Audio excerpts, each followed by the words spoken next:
August 12, 1940. Manhattan Criminal Court. A man who betrayed Stephanie St. Clair 8 years earlier sat confident in the witness stand, until her lawyer opened a file folder. What came out in the next 17 minutes didn't just destroy him. It exposed how Queenie never forgets. August 12, 1940. 2:34 p.m. Manhattan Criminal Court, Room 307. The air was thick with cigarette smoke and summer heat. No air conditioning. Just 3 ceiling fans barely moving the August humidity through a courtroom packed with reporters, prosecutors, defense attorneys, and spectators who'd come to watch the biggest organized crime trial New York had seen in 5 years. On the witness stand sat Marcus "Mac" Wellington, 42 years old. Light-skinned black man in an expensive gray suit that didn't quite hide 8 years of comfortable living in Philadelphia. Clean-shaven. Confident smile. Hands folded calmly in his lap. He was testifying with full immunity. The prosecution had granted it 3 months earlier. Mac's testimony about organized crime operations in Harlem and Philadelphia was too valuable to pass up. He named names. Detailed operations. Connected dots between policy rackets, protection schemes, and corrupt city officials. He was the star witness. And he knew it. "Mr. Wellington," the prosecutor asked, standing near the jury box, "can you confirm that between 1935 and 1938, you witnessed firsthand the coordination between Philadelphia numbers operations and New York crime families?" "Yes, sir, I can confirm that," Mac said smoothly, his voice steady, practiced. He'd been on the stand for 2 days. He knew how to play this game. In the back of the courtroom, in the last row of the gallery, sat a woman who hadn't moved in 3 hours. Stephanie St. Clair. 54 years old. Elegant in a tailored navy suit and white gloves. Pearl necklace. Hat with subtle netting. She sat with perfect posture, hands folded in her lap, expression completely neutral. She hadn't testified. She wasn't charged with anything in this trial. She was simply present. Watching. Waiting. Mac had noticed her when he'd first taken the stand 2 days ago. For just a moment, maybe 3 seconds, his confident smile had faltered. Then he'd recovered, convinced himself she was just another spectator, and continued his testimony. He'd been very careful not to mention her by name. Very careful to keep his 1932 betrayal buried. After all, 8 years had passed. Stephanie St. Clair had continued her operations, survived battles with Dutch Schultz and the Italian Mafia, maintained her empire. Surely she'd moved on. Surely she'd forgotten. Men like Mac Wellington always made that mistake. The prosecutor finished his questioning at 3:47 p.m. "Your witness, Mr. Leibovitz," the judge said. Samuel Leibovitz stood up. 60 years old. One of the most famous criminal defense attorneys in America. He'd defended the Scottsboro Boys. He'd won cases everyone said were impossible. And for the past 8 years he'd been on Stephanie St. Clair's retainer. Leibovitz walked slowly to the witness stand, carrying a single manila folder. Thin folder. Maybe 20 pages inside. Mac Wellington watched him approach with barely concealed contempt. What could Stephanie's lawyer possibly ask him? He had immunity. He'd been careful. He'd covered his tracks. Leibovitz set the folder on the witness stand rail. He didn't open it yet. "Mr. Wellington," Leibovitz said quietly, his voice calm, almost friendly. "Do you recall the spring of 1932? The courtroom went silent. Mac's smile froze. I'm not sure what you mean," Mac said carefully. "Spring 1932, Leibovitz repeated. "Harlem. You were employed by Miss Stephanie St. Clair at that time, were you not?" The prosecutor stood up. "Objection, Your Honor. Relevance? This trial concerns events from 1935 to 1940. Leibovitz turned to the judge. "Your Honor, this witness has testified under immunity regarding his knowledge of organized crime operations. I'm simply establishing the foundation of that knowledge, including how he acquired it." The judge considered. Overruled. "The witness will answer." Mac shifted in his seat. "Yes," he said finally. "I worked for Mississippi St. Clair. Briefly. A long time ago." "Briefly," Leibovitz repeated. "You were, in fact, one of her most trusted managers. Isn't that correct?" "I suppose." "You managed her operations in Central Harlem. You handled approximately $40,000 per month in collections. You had access to her financial records, her runners, her entire organization." "Correct." "It was a long time ago." 8 years, Leibovitz said. "Not so long that you'd forget stealing $43,000 from her, is it?" The courtroom erupted. Reporters scrambled for notebooks. The prosecutor shot to his feet. Mac Wellington's face went pale. "Objection," the prosecutor shouted. "Your Honor, this is withdrawn," Leibovitz said calmly. He opened the manila folder. "Let me rephrase. Mr. Wellington, on April 3, 1932, did you meet with representatives of Arthur Flegenheimer, known as Dutch Schultz, at a warehouse on 142nd Street? Mac stared at him. "I don't recall." Leibovitz removed a photograph from the folder and handed it to the bailiff, who passed it to the judge. "This is a photograph taken on April 3, 1932, at 11:23 p.m., outside the warehouse in question. That's you, Mr. Wellington.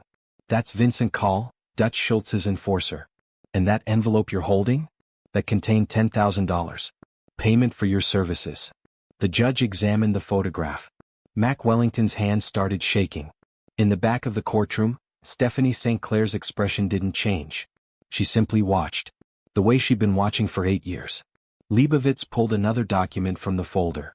"Your Honor, I have 16 additional pieces of evidence related to Mr. Wellington's activities in 1932, including bank records, witness statements, and, most significantly, a signed confession from a deceased associate of Dutch Schultz confirming Mr. Wellington's role as a paid informant against Miss St. Clair's organization." The prosecutor was on his feet. "Your Honor, if the defense had evidence of witness tampering or perjury—" "We do," Leibovitz said simply. "And we're presenting it now." The judge looked at Mac Wellington. "Mr. Wellington, I'm going to ask you directly. Did you accept payment from Dutch Schultz in exchange for sabotaging Miss St. Clair's operations?" Silence. Mac Wellington's mouth opened. Nothing came out. And Stephanie St. Clair, in the back row, allowed herself the smallest smile. 8 years. 8 years of patience. 8 years of documentation. 8 years of waiting for this exact moment. Revenge wasn't a dish best served hot. It was best served in a courtroom, under oath, with 17 minutes of evidence that couldn't be denied. To understand why Stephanie St. Clair spent 8 years building a case against one man, you have to understand what loyalty meant in Harlem in 1932. It meant survival. Stephanie St. Clair arrived in New York City in 1912 with $10 in her pocket and a French Caribbean accent that marked her as an outsider the moment she spoke. She was 26 years old, a black woman from Martinique in a country that barely considered her human. The legal system said she couldn't vote. The social system said she couldn't aspire. The economic system said she should clean white people's homes for $3 a week and be grateful. Stephanie looked at all three systems and said no. By 1922 she'd found her opportunity, the numbers racket. An illegal lottery where Harlem residents could bet pennies on a 3-digit number. The odds were 1,000 to 1. The payout was 600 to 1. The difference was profit. But more importantly, it was hope. In a Harlem suffocating under Jim Crow segregation, unemployment, and systematic oppression, the numbers game wasn't just gambling. It was a dream that cost a dime. A laundress could bet 10 cents and imagine winning $60, 6 weeks of wages. A janitor could bet a quarter and dream of paying rent for 2 months. Stephanie didn't judge them for dreaming. She built an empire on it. By 1932, the year Mac Wellington betrayed her, Stephanie St. Clair controlled the most sophisticated numbers operation in Harlem. $300,000 per month in revenue. 412 employees. Operations covering every neighborhood from 110th Street to 155th, from the East River to the Hudson. But here's what made Stephanie different from every other numbers operator in New York. She understood that loyalty wasn't bought. It was earned. Every Friday, Stephanie's runners delivered their collections to rotating safe houses across Harlem. Every Friday she paid them in cash, 15% of their take, no skimming, no delays. In a world where white employers paid black workers pennies and delayed wages for weeks, Stephanie paid fairly and on time. Every week. Without fail. She employed runners who were too old to get factory work. She hired women when no one else would. She gave jobs to men with prison records that locked them out of legitimate employment. And in return she demanded one thing. Loyalty. Not blind loyalty. Not stupid loyalty. Earn loyalty. You work for me, she told every new runner during their first meeting. You get fair pay, protection, and respect. You betray me, you answer to me. Not immediately. Not dramatically. But eventually. And completely. Most people thought it was a threat. It wasn't. It was a promise. Stephanie's operation wasn't just about money. It was about power. Information was her currency. While other gangsters hired muscle, Stephanie hired informants. She had runners who worked part-time for the NYPD and reported back every raid, every corrupt cop, every planned crackdown. She had secretaries in City Hall who photocopied documents. She had waitresses in Little Italy restaurants who listened to mob conversations and passed intelligence to her network. She knew which police captains took bribes, and from whom. She knew which judges had gambling debts. She knew which politicians were sleeping with their secretaries. And she kept files. Meticulous, organized, explosive files. Not for blackmail, though she could have made millions. For protection. For leverage. For the inevitable moment when someone powerful would try to destroy her. In her apartment at 409 Edgecombe Avenue, the most prestigious address in Black America, Stephanie maintained a filing system that would have impressed any legitimate corporation. Alphabetized folders. Cross-referenced documents. Witness statements. Photographs. Bank records. Everything documented. Everything preserved. Everything ready. But the files weren't just about enemies. They were about her people. Stephanie kept records on every employee. Not just their collections and performance, though she tracked those with precision. She kept records on their families. Their struggles. Their needs. When a runner's mother got sick, Stephanie paid the hospital bills. When a collector's child needed school supplies, an envelope appeared. When a manager's wife died, Stephanie attended the funeral, sat in the back, and made sure the family had enough money to bury her with dignity. She didn't do this for publicity. She didn't do it for gratitude. She did it because in 1932 Harlem, in the middle of the Great Depression, with unemployment at 50% and white landlords charging twice what black tenants could afford, Stephanie St. Clair's numbers operation wasn't just a criminal enterprise. It was a parallel economy. It was community infrastructure. It was hope with a betting slip. Every Sunday Stephanie attended Abyssinian Baptist Church. She sat in the third row, wore her finest clothes and donated more than anyone. Not for show. For survival. Hers and theirs. The church knew what she did. The pastor knew where the money came from. And they accepted it anyway because Stephanie St. Clair employed more Harlem residents than any legitimate business, paid better wages than any white-owned factory, and protected her community like a general defending territory. Which is why Mac Wellington's betrayal wasn't just about money. It was about family. Marcus Wellington had started working for Stephanie in 1928. 28 years old, smart, ambitious, light-skinned enough to pass for white when it served him, black enough to understand the Harlem streets. Stephanie saw potential. She promoted him from runner to collector to manager. By 1931, Mac Wellington ran her entire Central Harlem operation, 125th to 145th Street, Lenox to 7th Avenue. He handled $40,000 per month in collections. He supervised 35 runners. He had access to her financial records, her contact lists, her safe houses. He ate Sunday dinners at her apartment. He called her Madame with respect, not mockery. She trusted him. Not blindly. Stephanie St. Clair never trusted anyone blindly. But she gave him responsibility, authority, a path to build something. And in return she expected loyalty. Not because she demanded it. Because she'd earned it. But Mac Wellington wanted more. More money than a manager's 15% cut. More status than being someone's employee. More power than serving under a woman, especially a black woman with a Caribbean accent who'd arrived in America with nothing. Men like Mac Wellington always wanted more. And they always underestimated the women who built the empires they wanted to steal. So in the spring of 1932, when Dutch Schultz, the Bronx beer baron who'd made millions bootlegging whiskey during Prohibition, looked north to Harlem and saw an illegal lottery generating millions, he didn't just see opportunity. He saw vulnerability. A black woman running a numbers operation. No mafia protection. No Italian name. No political machine. Easy target. Schultz sent his representatives to Harlem with a simple message: sell out or get pushed out. Most of Stephanie's competitors sold. Stephanie said no. So Schultz changed tactics. He didn't attack her directly. He attacked from inside. He found the one man close enough to destroy her operation from within. Marcus Mac Wellington. And Mac, ambitious, resentful, convinced he deserved to be the boss instead of the employee, took the deal. $10,000 cash. Protection under Dutch Schultz's organization. And a new life in Philadelphia, far from Stephanie's reach. All he had to do was steal her money, sabotage her records, and testify to police in a way that would get her most loyal runners arrested. Simple. Clean. Profitable. Mac Wellington thought he'd calculated every angle. He thought he'd planned his escape perfectly. He thought 8 years and 90 miles were enough distance to be safe. He didn't know Stephanie St. Clair the way he thought he did.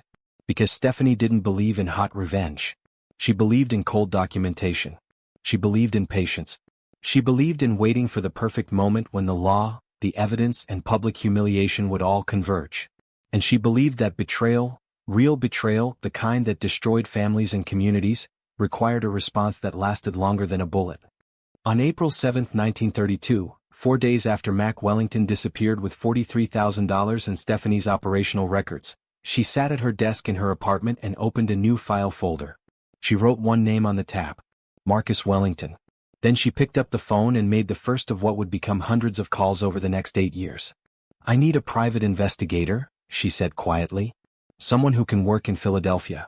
Long-term assignment. Expense is not a concern." The person on the other end asked what she was investigating. Stephanie looked at the empty space on her desk where Mac's employee file used to sit. "Insurance," she said. Then she hung up. And began an 8-year project that would prove what Harlem already knew. You could betray Stephanie St. Clair. But you couldn't escape her. Because loyalty, real loyalty, the kind built on fair wages, mutual respect, and shared survival, wasn't just a business practice. It was a code.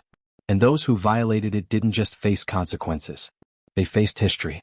April 3, 1932. 11:23 p.m.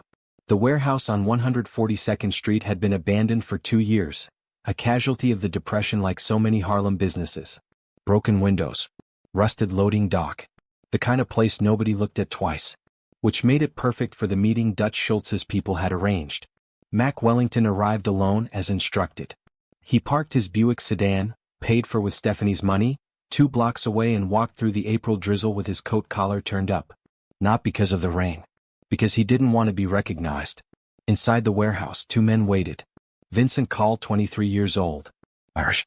Known in the newspapers as Mad Dog Call, because of his tendency to shoot first and never bother with questions. He leaned against a support beam, smoking a cigarette, a Thompson submachine gun resting casually against the wall beside him.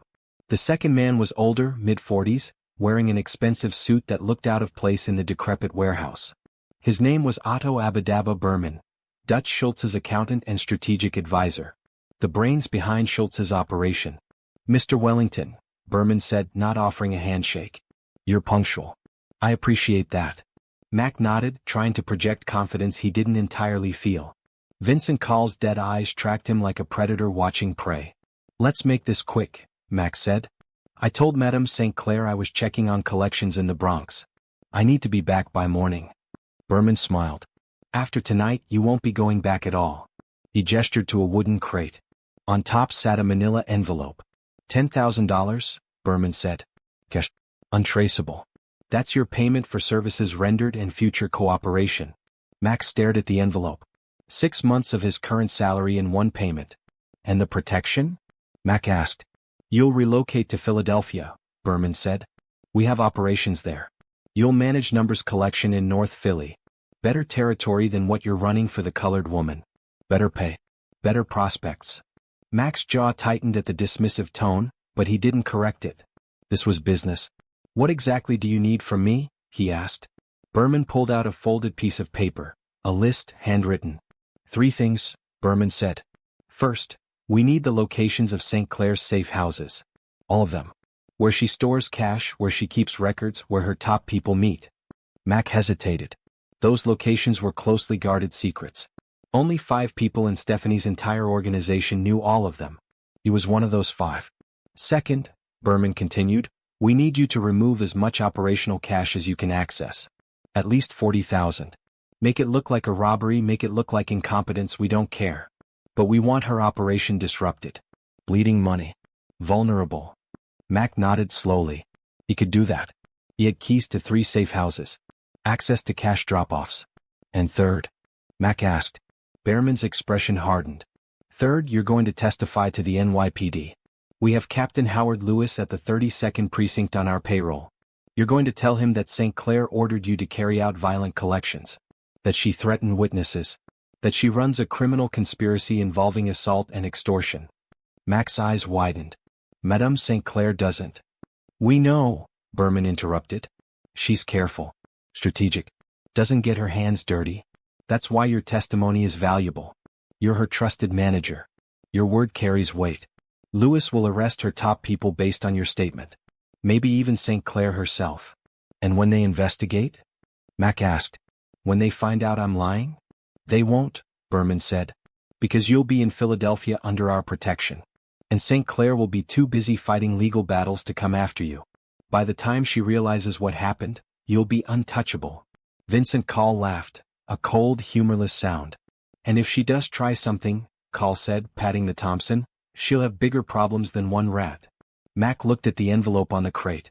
$10,000. Freedom from taking orders from a woman. A future where he was the boss, not the employee. All he had to do was betray the person who'd given him everything. He reached for the envelope. April 7, 1932. 4:47 a.m. Stephanie St. Clair received the phone call she'd been dreading. Madam, the voice said, one of her collectors, a man named Jerome who managed the safe house on 131st Street. We got a problem. Mac never showed up for the morning count. And the cash box is gone. $43,200. Gone. Stephanie sat up in bed, fully awake. When did you last see him? Yesterday afternoon. He said he was checking collections in the Bronx, be back by midnight. Never showed. Stephanie hung up and immediately called two more safe houses. Both reported the same thing. Mac had accessed their cash reserves in the past 48 hours, claiming he was consolidating funds for a large payout. Both safe houses were now empty. $43,000. Her operational records from Central Harlem, gone. Her list of runners and collectors, gone. And Mac Wellington, vanished. Stephanie sat at her desk for exactly 3 minutes, thinking. Then she called Bumpy Johnson. Mac betrayed us, she said simply. I need you to find out who he's working for now. Bumpy was silent for a moment. You want me to find him? No, Stephanie said. I want you to find out who paid him. Then I want surveillance. Every move he makes. Every person he meets. Every dollar he spends. I want documentation. You're not going after him? Bumpy asked, confused. Not yet, Stephanie said. Right now he thinks he's won. Let him think that. Let him get comfortable. Let him believe he's safe. And then? Stephanie looked at the filing cabinet where she kept 8 years of evidence on every enemy, every corrupt cop, every threat to her empire. And then, she said quietly, we wait for the moment when the law brings him back into reach. And when that moment comes, we don't just destroy him. We destroy him publicly. Permanently. In a way that makes sure no one ever betrays this organization again. April 9, 1932. 8:15 a.m. 3 of Stephanie's most loyal runners were arrested by the NYPD 32nd Precinct. The charges: assault, extortion, criminal conspiracy. The evidence: testimony from Marcus Wellington, former manager of St. Clair's Central Harlem operations, who swore under oath that Stephanie had ordered violent collections and witness intimidation. The arrests made the newspapers. Harlem Numbers Queens enforcers arrested, the headline read. Mac Wellington's name appeared in the articles as a cooperative witness, who had bravely come forward to expose criminal activity. He was painted as a hero. Stephanie read the articles at her kitchen table, drinking coffee, her expression unreadable. Bumpy Johnson stood nearby, furious. He's testifying against us, Bumpy said. He's putting our people in prison. We gotta hit back. Now. Stephanie folded the newspaper carefully. The 3 men arrested, she said. They have families? Yeah. Jerome's got a wife and 2 kids. Samuel's taking care of his mother. David's got a baby daughter. Pay their families, Stephanie said. Full salary. Every week until the men are released. Hire Samuel Leibovitz to defend them. Best lawyer in New York. Spare no expense. And Mac? Bumpy asked. Stephanie stood up and walked to her filing cabinet. She opened a drawer and removed a new manila folder. Empty. Waiting. She wrote one name on the tab, Marcus Wellington. Now we build the file, she said. Every lie he told. Every dollar he stole. Every person he betrayed. We document everything. And we wait. Wait for what? Stephanie looked at Bumpy with eyes that had seen poverty in Martinique, discrimination in New York, and survival against odds that should have killed her a dozen times. For the moment, she said, when patience becomes the sharpest weapon. She placed the folder carefully in the cabinet. Mac Wellington thinks he escaped, Stephanie continued. He thinks 8 years and 90 miles will keep him safe. He thinks I'll forget. She closed the filing cabinet drawer. Men like Mac always make that mistake. April 15, 1932. 1 week after Mac Wellington disappeared. Stephanie St. Clair sat across from a man named Raymond Schindler in a private room at the Teresa Hotel, Harlem's finest establishment, where no white detective agency would dare conduct business. Schindler was different. 61 years old. Former Secret Service agent. Private investigator who'd built a reputation tracking down thieves, murderers and con artists across state lines. He didn't care about the color of his client's skin. He cared about two things: money and results. Stephanie offered both. "I need surveillance on a man in Philadelphia," Stephanie said, sliding a photograph across the table. Mac Wellington, taken 6 months earlier at a Harlem church gathering. Smiling. Confident. Unaware this photograph would become the cornerstone of his destruction. "What am I looking for?" Schindler asked. "Everything," Stephanie said. "Where he lives. Where he works. Who he works for. Every person he meets. Every dollar he spends. Every crime he commits." "That's expensive," Schindler said. "Long-term surveillance, multiple operatives, documentation that holds up in court, you're looking at $500 a month. Minimum." "I'll pay $1,000, Stephanie said. "And I'll pay for 5 years up front." Schindler stared at her. 5 years. "At least," Stephanie said. "This isn't about quick revenge, Mr. Schindler. This is about building a case so airtight that when the moment comes, there's no escape. No excuses. No second chances." Schindler picked up the photograph. "What did he do to you?" Stephanie's expression didn't change. "He stole $43,000. He betrayed my organization to Dutch Schultz. And he testified to police in a way that got 3 innocent men arrested and imprisoned." "And you want him dead?"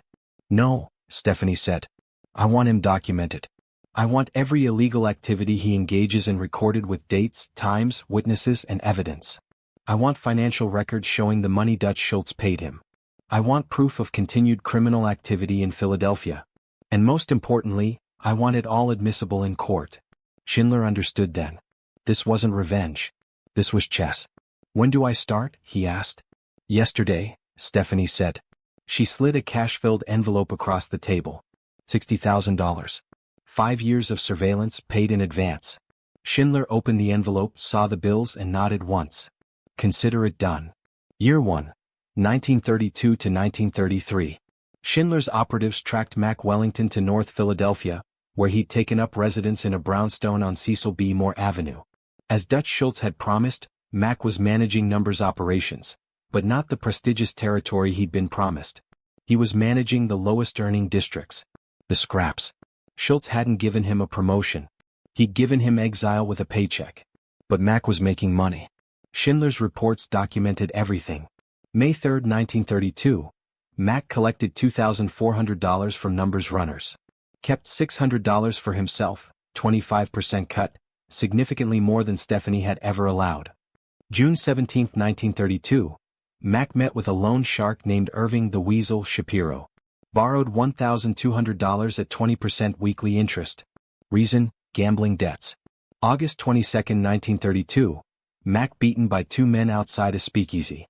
Witnesses reported he owed money to multiple bookmakers. Stephanie read each report carefully, filed each document in the growing folder, and paid Schindler's invoices without complaint. She was building a portrait.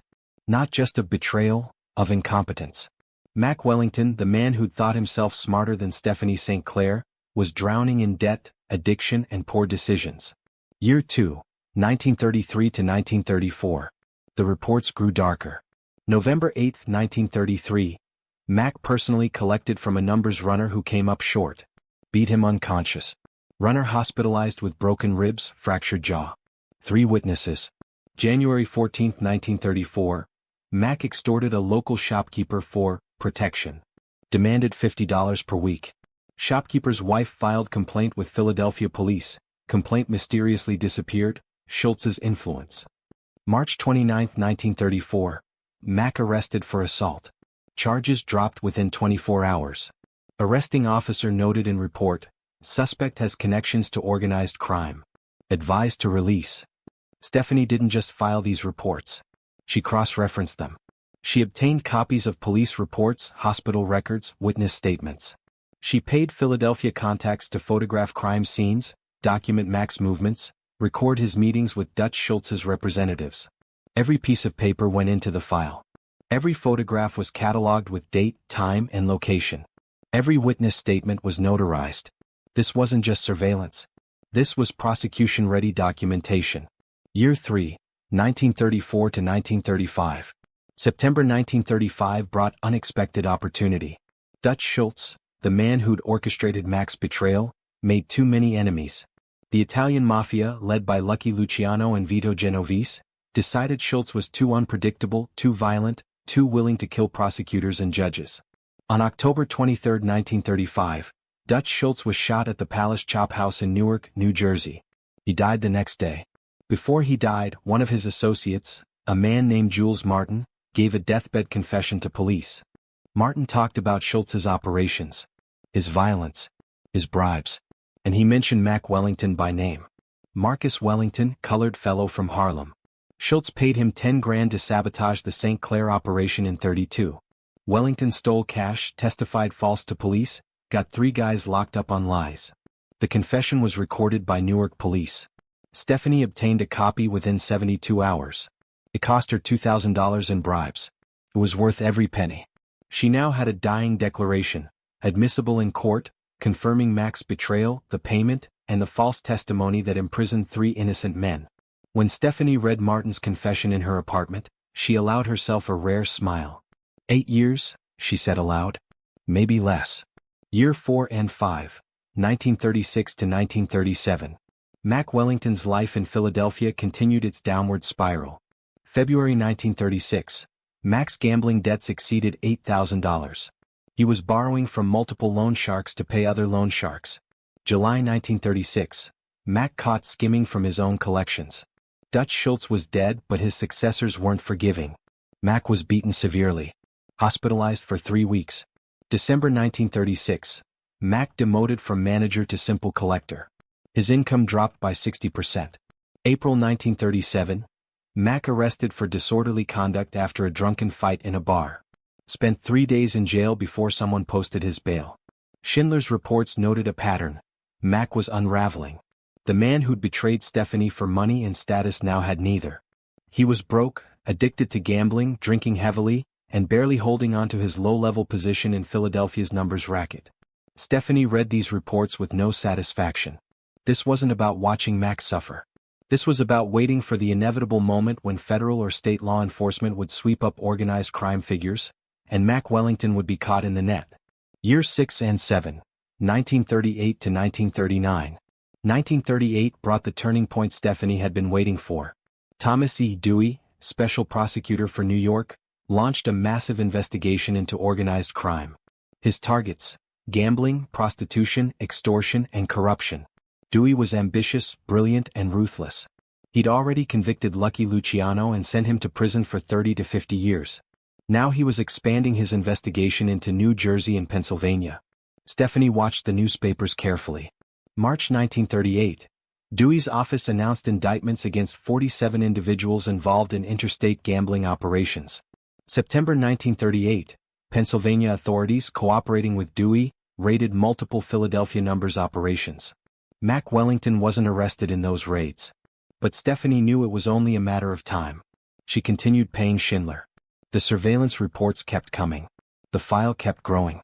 By the end of 1939, the Mac Wellington file contained 89 separate surveillance reports, 47 photographs documenting meetings with criminals, 23 witness statements regarding violent collections, 14 police reports, assaults, extortion, gambling, 9 hospital records of victims Mac had beaten, bank records showing the original $10,000 payment from Schultz, Jules Martin's deathbed confession, financial records proving Mac's continued criminal income.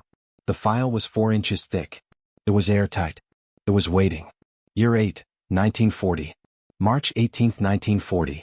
Stephanie received a phone call from one of her contacts in the district attorney's office. They arrested Mac Wellington, the contact said. Federal racketeering charges. Part of a sweep that got 32 people in Philadelphia and New York. He's looking at 20 years. Stephanie didn't react with joy or celebration. She simply asked, "Is he talking?" Like a canary, the contact said. Offered to testify against everyone he knows in exchange for immunity. Prosecutors are considering it. He's got knowledge of operations going back to the Schultz era. Will they grant immunity? Stephanie asked. Probably. His information is valuable. Stephanie hung up and sat at her desk for several minutes, thinking. Mac Wellington was going to testify with immunity. He would think himself untouchable. He would stand on that witness stand, protected by federal prosecutors, and tell his story. And that's when Stephanie would strike. She picked up the phone and called Samuel Leibovitz. Samuel, I'm going to need you to attend a trial. Manhattan Criminal Court. I'll send you the details. And I'm going to need you to bring a file folder. What's in the folder? Leibovitz asked. Stephanie looked at the 4-inch thick file sitting on her desk. 8 years of documentation. 8 years of patience. 8 years of waiting for this exact moment. Justice, she said. By August 1940, Mac Wellington had been granted full immunity in exchange for his testimony against organized crime figures. He was the prosecution's star witness. He was confident, protected, and convinced that 8 years in a federal immunity deal made him untouchable. He didn't know that every day of those 8 years, someone had been watching, documenting, recording, building a case that didn't need a conviction. It just needed a courtroom and 17 minutes of cross-examination. On August 11, 1940, Mac Wellington took the witness stand. On August 12 at 2:34 p.m., he noticed Stephanie St. Clair sitting in the back row of the courtroom. And he convinced himself it didn't matter. 8 years was a long time. People moved on. People forgot. Stephanie St. Clair did neither. She simply waited for Samuel Leibovitz to open the folder. And when he did, Mac Wellington would learn what everyone in Harlem already knew. You could betray Stephanie St. Clair. But you couldn't outrun her memory. Because patience wasn't weakness. It was strategy. And strategic revenge, served cold after 8 years of documentation, was the most devastating kind. August 12, 1940.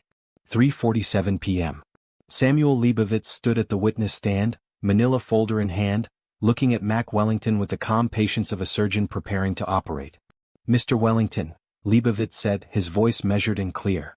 You testified earlier that you have extensive knowledge of organized crime operations in Harlem and Philadelphia. Is that correct?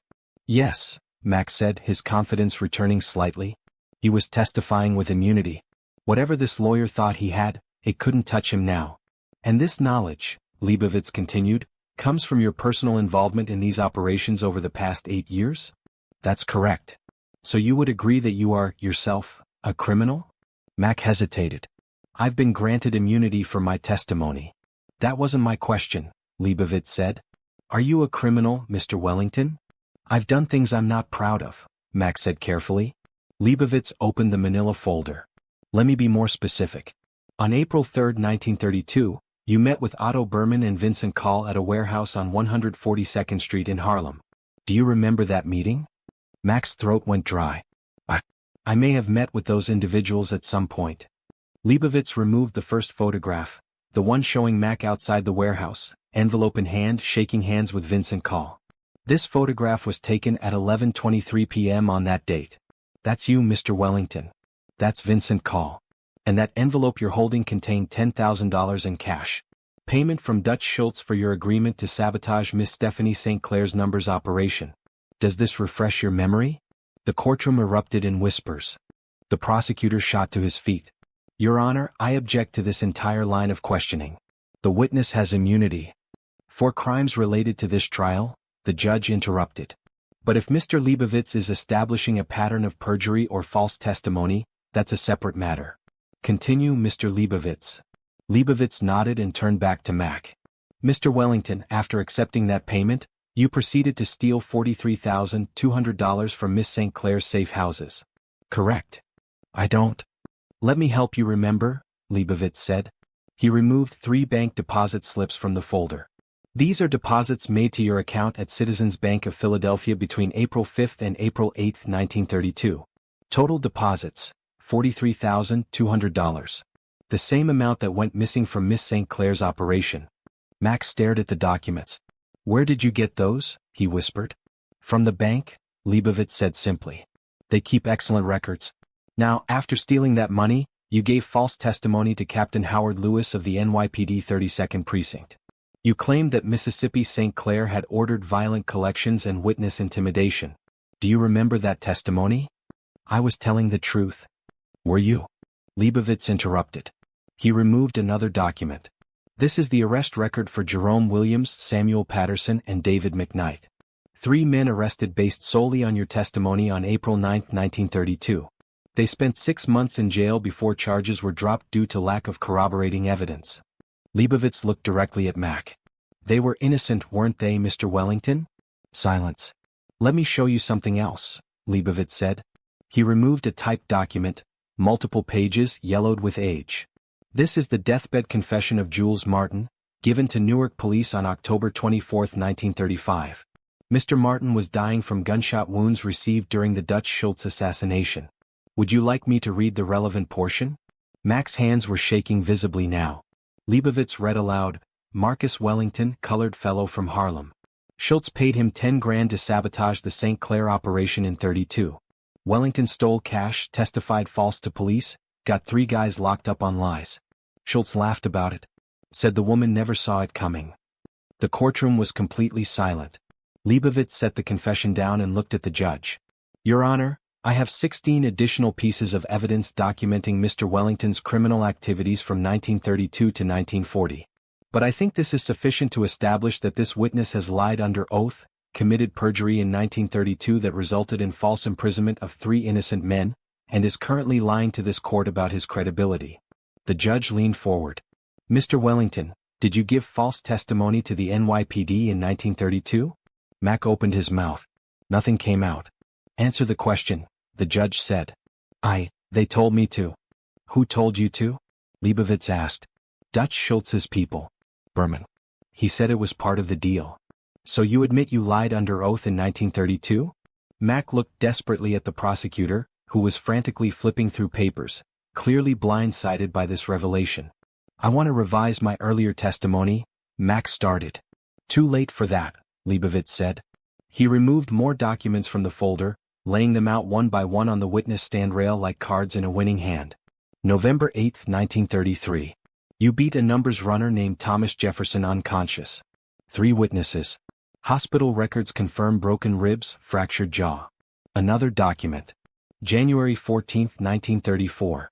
You extorted $50 per week from a shopkeeper named Abraham Cohen. His wife filed a police complaint that mysteriously disappeared. Another document. March 29, 1934. Arrested for assault. Charges dropped within 24 hours due to organized crime connections. Another. July 1936. You were caught skimming from collections. Beaten and hospitalized for 3 weeks. Another. April 1937. Arrested for disorderly conduct. Drunk and disorderly outside a Philadelphia bar. Leibovitz stepped back, letting the paper trail speak for itself. Mr. Wellington, you've testified for 2 days about organized crime operations. You've named dozens of people. You've described in detail how these operations work. And you've done all of this under a grant of immunity that was predicated on one assumption, that you were a credible witness. He paused. But you're not credible, are you? You're a thief. A liar. A man who sent 3 innocent people to jail to save his own skin. A man who's been committing crimes continuously for 8 years. A man whose word is worth absolutely nothing. The prosecutor was on his feet. Your Honor, the government requests a recess to review. Denied, the judge said. His face was hard. Mr. Wellington, I'm going to ask you one more time. Did you give false testimony under oath in 1932? Mack Wellington sat on the witness stand, hands shaking, sweat visible on his forehead. 8 years of thinking he was safe. 8 years of believing he'd escaped. 8 years of convincing himself that Stephanie St. Clair had moved on. All of it crashing down in 17 minutes. Yes, he whispered. Louder, the judge said. Yes, Mack said, his voice breaking. I lied. Schultz paid me to lie. The 3 men I testified against were innocent. I lied under oath. The judge turned to the prosecutor. Your immunity agreement with this witness is hereby revoked. Bailiff, take Mr. Wellington into custody. Charges: perjury, false imprisonment, theft, and conspiracy. 2 bailiffs moved toward the witness stand. Mack Wellington looked desperately around the courtroom, searching for any escape, any way out. His eyes found Stephanie St. Clair in the back row. She sat perfectly still, hands folded in her lap, expression calm and dignified. Their eyes met for exactly 3 seconds. And in those 3 seconds, Mac Wellington understood what he should have known 8 years ago. You could betray Stephanie St. Clair. But you couldn't escape her. Because she didn't believe in quick revenge. She believed in perfect revenge. The kind that destroyed you publicly, legally, and completely. The kind that made sure everyone knew. Crossing Stephanie St. Clair had consequences that lasted longer than memory. The bailiffs handcuffed Mac and led him out of the courtroom. The reporters were already rushing for the doors, racing to file stories about the star witness who just confessed to perjury on the stand. The prosecutor was arguing frantically with his assistants about damage control. The judge was calling for order in the chaotic courtroom. And Stephanie St. Clair stood up, smoothed the front of her navy suit, picked up her handbag and walked calmly toward the exit. Samuel Leibovitz met her in the hallway. 8 years, he said quietly. You waited 8 years for 17 minutes. Stephanie looked back toward the courtroom where Mac Wellington's life had just ended. 17 minutes, she said. But he'll remember them for the rest of his life. She turned and walked down the courthouse hallway, heels clicking on marble floors, head held high. Behind her, chaos. Ahead of her, Harlem. And somewhere in between, justice. Cold. Patient. Perfect. August 15, 1940. 3 days after Mac Wellington's courtroom confession. The Amsterdam News ran the story on the front page. Star witness exposed as perjurer. Harlem's numbers queen vindicates 3 falsely imprisoned men. The article detailed everything. Mac's 1932 betrayal. The $10,000 payment from Dutch Schultz. The theft of $43,000. The false testimony that sent Jerome Williams, Samuel Patterson and David McKnight to jail for 6 months. And it detailed Stephanie St. Clair's 8-year investigation. The private detectives. The surveillance reports. The documented evidence. The patient, methodical construction of an airtight case. Mississippi St. Clair, the article concluded, demonstrated that justice, though delayed, can be achieved through intelligence and perseverance rather than violence. By the end of the week, Mac Wellington had been sentenced to 15 years in federal prison. Not for the crimes he'd committed in Philadelphia. For perjury. For the 1932 false testimony. For conspiracy to obstruct justice. The 3 men he'd falsely imprisoned were officially exonerated. The city of New York paid each of them $5,000 in compensation, a fortune in 1940. Stephanie St. Clair paid them each an additional $10,000 from her own pocket. And she gave them their jobs back. The story became legend in Harlem. Not the way most gangster stories became legend, through violence, through shootouts, through bodies in the street. This story became legend because of what it said about power. Real power. The kind that didn't need guns. The kind that came from patience, intelligence, and an unshakable memory. Queenie never forgets. People said in barbershops, in church basements, on street corners where numbers runners still collected bets. You can betray her, but you can't escape her. 8 years. She waited 8 years. The story spread beyond Harlem. To Brooklyn. To the Bronx. To Philadelphia, where Mac Wellington's name became synonymous with betrayal and consequence. Every numbers operator, every street hustler, every small-time criminal in New York learned the lesson. Stephanie St. Clair didn't just win battles. She won wars. And she won them by being smarter, more patient, and more strategic than anyone who challenged her. September 1940. Stephanie sat in her apartment at 409 Edgecombe Avenue, the same apartment where she'd opened the Mac Wellington file 8 years earlier. The file was now closed. Still. Filed away with all the other closed cases, the other resolved threats, the other men who'd underestimated her and paid the price. Bumpy Johnson sat across from her, reading the Amsterdam News article for the 3rd time. 8 years, he said, shaking his head. Madam, I gotta ask. How'd you know? How'd you know that Mac would end up in court, testifying, giving you the perfect chance? Stephanie set down her coffee cup. I didn't know, she said. Not for certain.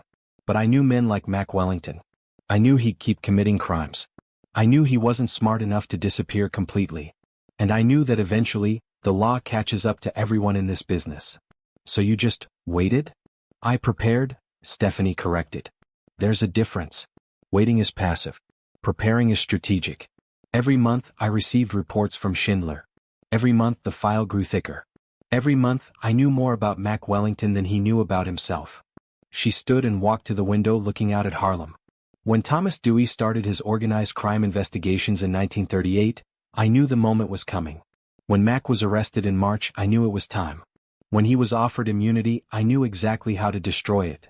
Bumpy smiled. You played the long game. I played the only game that matters, Stephanie said. The one where you win permanently. Stephanie St. Clair continued her operations through the 1940s. The Mac Wellington case cemented her reputation not just in Harlem, but throughout New York's underworld. No one betrayed her after that. No one dared. Because everyone understood, Stephanie St. Clair's memory was longer than any prison sentence, longer than any geographic distance, longer than any assumption of safety. She employed over 500 people by 1945. Her numbers operation continued to thrive even as legitimate gambling began to emerge in New York. She funded churches, schools, and families. She fought police corruption through legal channels and media exposure. And she kept her files. Always the files. Meticulously organized. Cross-referenced. Ready. Insurance against every threat, every betrayal, every enemy who thought time would erase consequences. In the 1950s, Stephanie began to step back from daily operations. Bumpy Johnson, who'd watched her destroy Mac Wellington with patience and intelligence, took over much of her territory. He'd learned from the best. Everything I know, Bumpy told people years later, I learned from Madame St. Clair. Not just the numbers game. The strategy. The patience. The understanding that real power comes from information, not violence. Stephanie retired to her apartment at 409 Edgecombe Avenue in the early 1960s. She read. She donated to civil rights organizations. She attended church every Sunday. And she kept the Mac Wellington file in her cabinet. Not because she needed it anymore. Because it was proof. Proof that a black woman from Martinique, who arrived in America with $10 and an accent, could build an empire. Proof that intelligence beat violence. Proof that patience beat rage. Proof that strategic thinking beat immediate gratification. Proof that women, especially black women, especially immigrant women, were not powerless. They just had to be smarter. More patient. More strategic. December 1969. Stephanie St. Clair died at age 83. The New York Times gave her 3 paragraphs. The Amsterdam News gave her a full page. Hundreds attended her funeral at Abyssinian Baptist Church. The same church where she'd sat in the 3rd row for 50 years, the same church she'd funded through depression and discrimination. At the funeral, an elderly man approached the casket. Jerome Williams.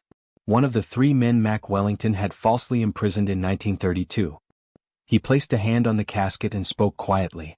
Thank you, madam, for remembering, for not forgetting us, for fighting for 8 years to clear our names. He paused. You taught us that justice isn't always fast. But if you're patient, if you're smart, if you're willing to wait for the right moment, justice comes. Today there is no statue of Stephanie St. Clair in Harlem. No historical marker at 409 Edgecombe Avenue. No museum dedicated to the numbers queen who built an empire, protected a community, and proved that strategic intelligence could defeat organized crime, corrupt police, and systemic oppression. History tried to forget her. But the story survives. In Harlem barbershops, elders still tell it. The story of Mac Wellington and the 8-year file. The story of patience as a weapon. The story of a Caribbean immigrant woman who understood that revenge wasn't about speed. It was about perfection. And on August 12, 1940, in a Manhattan courtroom, Stephanie St. Clair achieved perfection. 17 minutes. 8 years of preparation. 1 destroyed betrayer. And a legacy that proved what she'd always known. You could betray Stephanie St. Clair. But you couldn't outrun her memory. Because she never forgot. And she never forgave. She just waited. For the perfect moment. To deliver perfect justice.